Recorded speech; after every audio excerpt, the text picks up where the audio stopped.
beleza?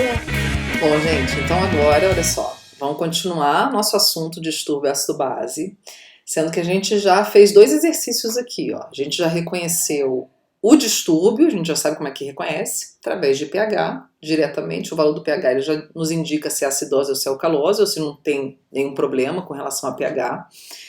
E a gente reconheceu a origem desse distúrbio, né? Se é respiratória ou se é metabólica. Agora vamos falar um pouquinho das causas, o que produz esses problemas, né? Então, na acidose respiratória, então a nossa terceira questão, né?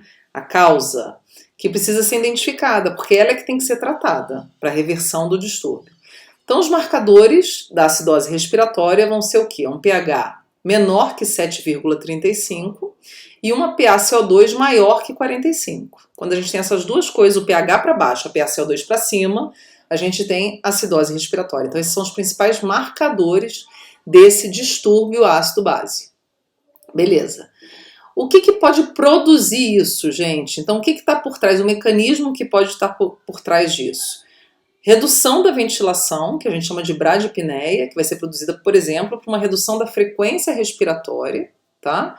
Então, se a gente tem diminuição da frequência respiratória, a gente vai ter, que é a bradipneia, a gente vai ter um acúmulo de gás carbônico no organismo e isso vai produzir uma queda do pH, tá?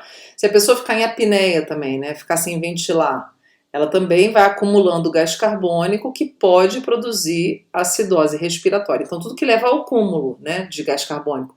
Situações de paralisia, por exemplo, de musculatura ventilatória, também pode levar a isso, tá? A uma acidose respiratória. Então, no caso da apneia, ou seja, na ausência da ventilação, você vai ter também esse gás carbônico acumulado no organismo, porque a única via de eliminação de gás carbônico que a gente tem é através da ventilação pulmonar, tá bom? Bom, gente, quais são as causas, né? O que a gente tem por trás disso aí? Então, a gente pode ter situações de sedação profunda, né, que produz depressão do sistema nervoso central, levando à depressão do centro respiratório, que é o responsável em manter a contratilidade de diafragma, por exemplo, e dos músculos acessórios da ventilação. Então, se a gente tem esses nervos, eles mais inibidos, a gente vai ter esses músculos menos estimulados e, portanto, a gente pode ter redução expressiva da ventilação, quer dizer, parada respiratória, tá? Que se demorar muito para reversão, você vai tendo a acidose se instalando no corpo, né? Quanto mais tempo demorar, mais gás carbônico acumula, mais esse indivíduo desenvolve acidose. Você pode reverter o quadro de parada. Quando reverter, se analisar o sangue, provavelmente ele vai estar em acidose e aí tem que incentivar, tem que aumentar a ventilação. Tá? O tratamento nesses casos é aumentar a ventilação. Então, na maioria das vezes, é fazer uma intubação, né? Se ele já estiver intubado, aumentar o ritmo ventilatório, ou se não, realizar a intubação e aumentar a ventilação, jogar oxigênio para dentro e fazer o corpo dele eliminar esse gás carbônico em excesso, tá? Para restaurar o pH. Então, os problemas ventilatórios, respiratórios, os distúrbios ácido-base de origem respiratória, normalmente a intervenção é desse tipo, tá? A gente vai ter na situação de parada respiratória, como eu falei agora, né? E também na situação de doenças respiratórias, uma doença pulmonar obstrutiva crônica, por exemplo, você vai ter uma diminuição daquele volume corrente, quer dizer, o volume que entra e sai fica reduzido e com isso o gás carbônico fica acumulado. No enfisema pulmonar, que você tem redução do volume expiratório, né? Então você também vai ter mais gás carbônico retido. Numa situação de asma, que a pessoa sofre broncoconstrição, você tem redução da entrada e da saída de ar do corpo do sujeito. Então, tudo isso leva a aumento do gás carbônico. Aí tem que reverter. Se a pessoa está com crise asmática, tem que broncodilatar para entrar mais ar e sair mais ar, aumentar a ventilação. Tá? Se ela tiver com um problema respiratório muito severo, como na parada, tem que fazer intubação para realizar a ventilação mecânica do indivíduo para auxiliar ele a eliminar esse excesso de gás carbônico e a gente conseguir fazer esse pH subir de novo. Tá ok, gente? Bom, no caso da alcalose respiratória, vamos falar um pouquinho dela aqui. Então, a gente vai ter os marcadores da gasometria, que a gente vai observar os parâmetros avaliados, vai ser, né, o que determina a alcalose respiratória vai ser um pH maior que 7,45, acompanhado de uma PaCO2 menor que 35, né? Então, se a gente tiver um pH alto e um gás carbônico para baixo, a gente vai ter uma alcalose respiratória, né?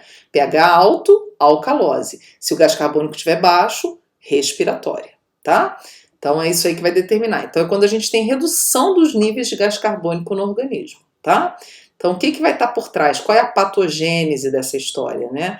A gente vai ter uma taquipneia, ou uma hiperventilação, ou seja, um aumento da frequência respiratória. Então, se o sujeito ficar hiperventilando, né, a gente vai observar isso muito mais frequentemente em indivíduos que estão submetidos à ventilação mecânica, quando a máquina está ventilando numa velocidade maior do que aquela pessoa está precisando e está fazendo ela perder mais gás carbônico do que deveria.